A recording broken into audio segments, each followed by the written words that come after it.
Welcome to the Business Owners Podcast. Hello, I'm Clive Enever, business strategist. I help you discover the clarity needed to better identify, engage more effectively, and convert more of your ideal clients.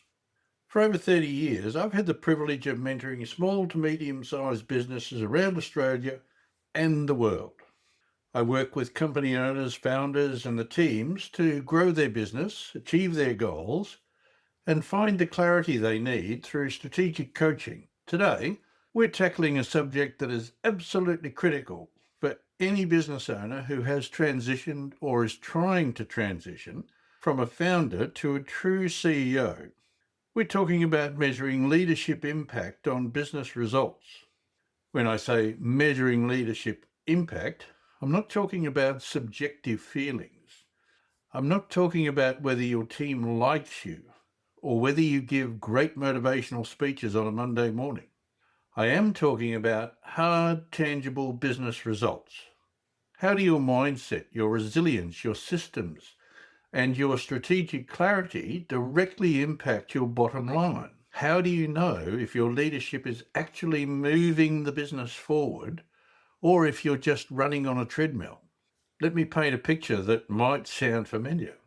Across the years, I've seen this time and time again. Most business owners reach what I call a ceiling of complexity.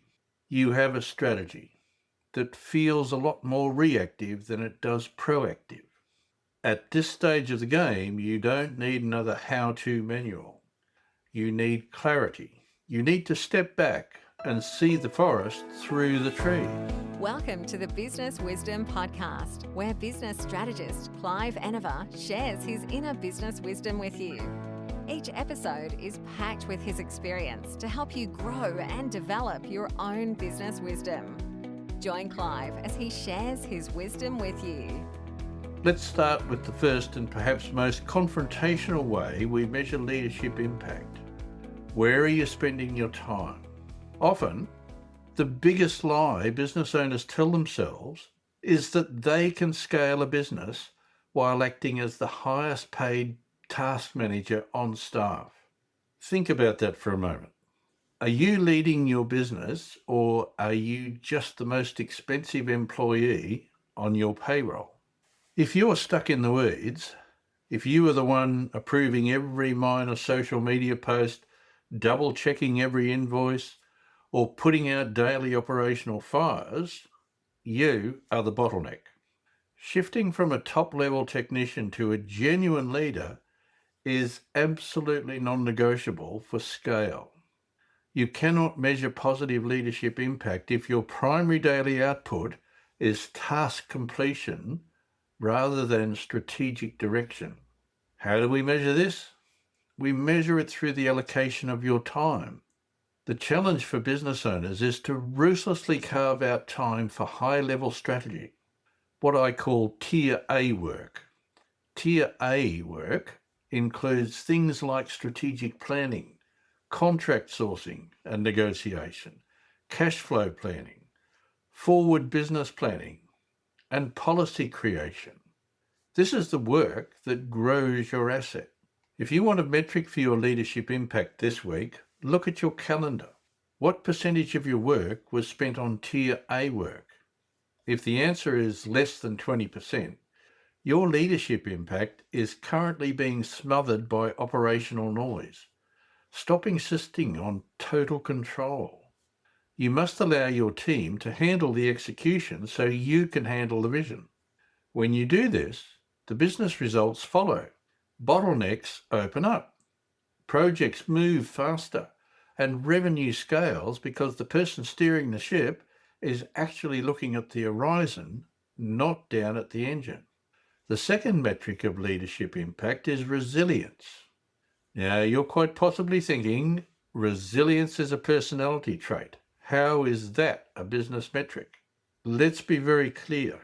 Resilience is the secret factor separating business owners who scale from those who burn out.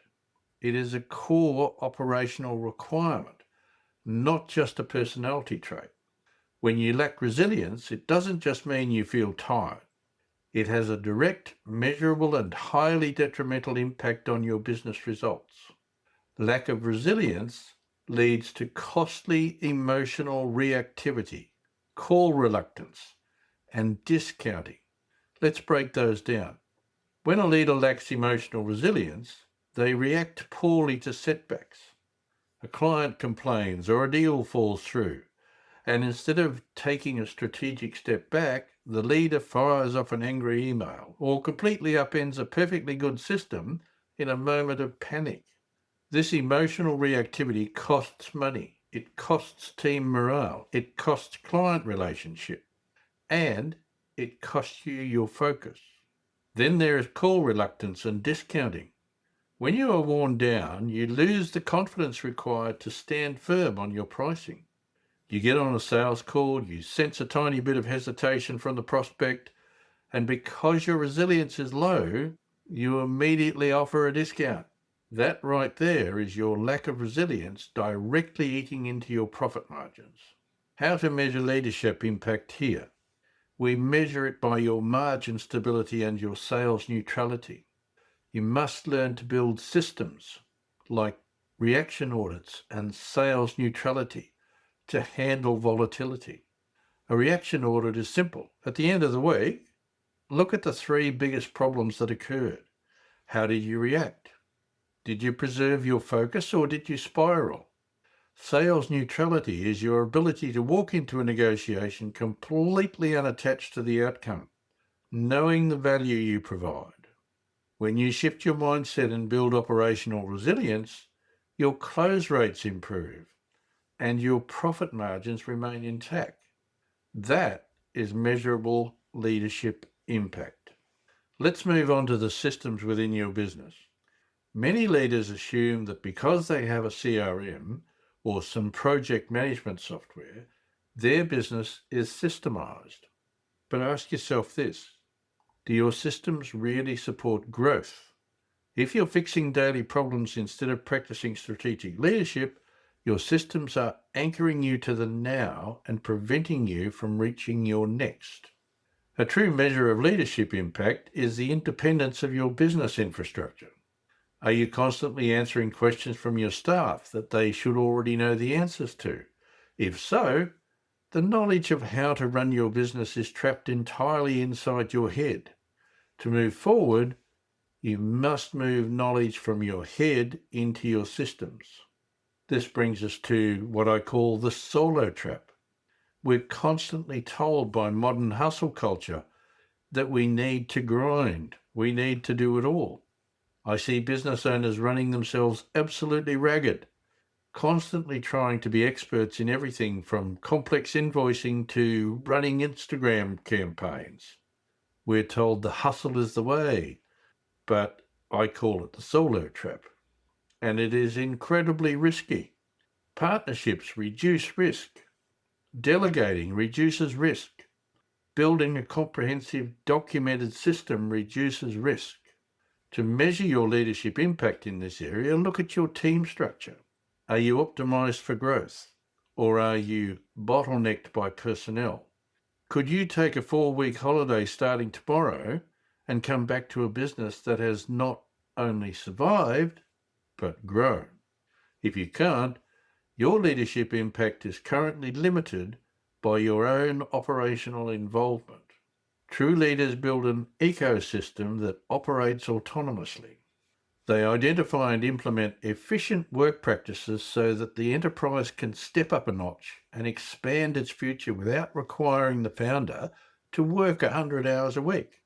Let's shift to marketing and sales, specifically looking at offer clarity and customer retention. There's a particular kind of rush that comes with landing a new client. We all know it.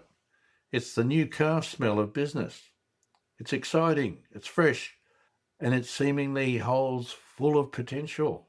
But here's the hard truth. If you are constantly hunting for new business while your existing clients are quietly slipping out the back door, you aren't building a business, you're running a treadmill. Why retention is more profitable than acquisition is a lesson every leader must eventually learn. And the single greatest predictor of retention and repeat sales is something many people overlook: offer clarity. Offer clarity is exactly what it sounds like. Do your clients know exactly what they're getting, what the boundaries are, and what success looks like? Offer clarity is often overlooked in favour of flashy lead generation tactics. But you have to stop pouring leads into a business bucket with holes in it. You must fix the leaks first. As a leader, you must realise that clarity is a financial metric that dictates the lifetime value of your customers. If your proposals and contracts are vague, you are either leaving money on the table or you are attracting the wrong clients who will inevitably churn after a short period of time. I strongly encourage my clients to shift from selling to serving in their conversations. When you focus on serving, you utilise a diagnostic process that turns prospects into lifelong advocates. And more importantly, you become perfectly willing to walk away from a prospect who isn't the right fit. Ironically, being willing to walk away makes you incredibly attractive to the right ones. How do we measure leadership impact here? We look at your churn rate. We look at customer lifetime value. If you are clearly articulating your value and serving rather than aggressively selling, your clients will stay longer, buy more, and refer others. That is a direct reflection of your strategic leadership. Finally, we can't talk about business results without talking about the numbers.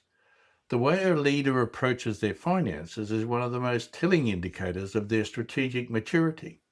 I see far too many business owners treating their bank balance like a weather vane. If there's money in the account today, they think, great, it's sunny. If there isn't, they're suddenly scrambling for an umbrella, panicked about how to make payroll. This is reactive management at its worst, and it drastically limits your potential. Financial forecasting isn't about having a crystal ball. You don't need to predict the future with 100% accuracy. It's about building a map so you aren't shocked when a corner comes up. A strong leader looks at cash flow planning and forward business planning as essential weekly activities. They know their break-even points, they know their upcoming tax liabilities, and they know the exact ROI of their marketing spend. They don't make hiring decisions based on today's bank balance. They make them based on next quarter's projected revenue. Your leadership impact is measured by your lack of financial surprises. When a crisis hits, and in business they always will, the leader who is engaged in rigorous financial forecasting doesn't panic. They consult their map. They know exactly which levers to pull to weather the storm. If you want to increase your impact, start by taking control of your financial narrative. Stop checking the weather vane and start drawing the map. As we wrap up today's episode of the Business Wisdom Podcast, I want you to take a moment and reflect on why you started your business in the first place. Goals are not just the things you want in business. They are the items you need. You need time off. You need the lifestyle you deserve. And you need the income you require to support your family and your future. By setting these goals, noticing them, and actively working to make them happen, you allow your business to work for you. You find the strategies to, as I like to say, make it so. We've covered a lot of ground in this episode. We've talked about avoiding the trap of being the highest paid task manager by carving out time for tier A strategic work. We talked about resilience as a core operational requirement that protects your profit margin. We've explored moving knowledge from your head into your systems so you can escape the solo trap. And we've established that offer clarity is a financial metric that drives retention. And finally, we talked about building a financial map so you can stop reacting to your bank balance. Measuring your leadership impact isn't an abstract exercise. It's reflected in your calendar, your margins, your team's autonomy, your customer lifetime value, and your financial foresight. If you're listening to this and you realize that you've hit the ceiling of complexity, if you're ready to stop merely running your business and start truly leading it, you don't have to do it alone. Think of the sporting greats. Behind every champion is a great coach. Consider the stellar students of the world. Behind every achiever is a mentor. Business is no different. Having a person with greater insight and experience to assist you can be a huge leap towards success. I invite you to explore the Strategic Wisdom Advisory Program, which is my most elite level of one-on-one support, reserved for business owners navigating this exact transition.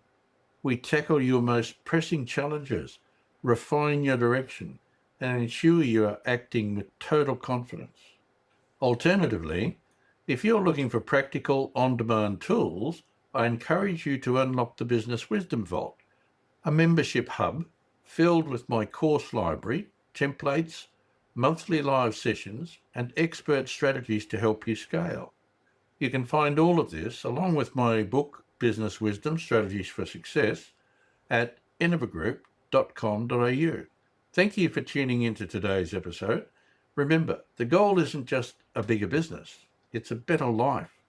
Step out of the weeds, embrace your role as a strategic leader, and watch your business results transform. Until next time, I'm Clive Innovate. Keep striving for clarity and keep building your success. Thanks for joining Clive. Remember to subscribe for more business wisdom. Want to work with Clive? Book a discovery call with him at innovagroup.com.au.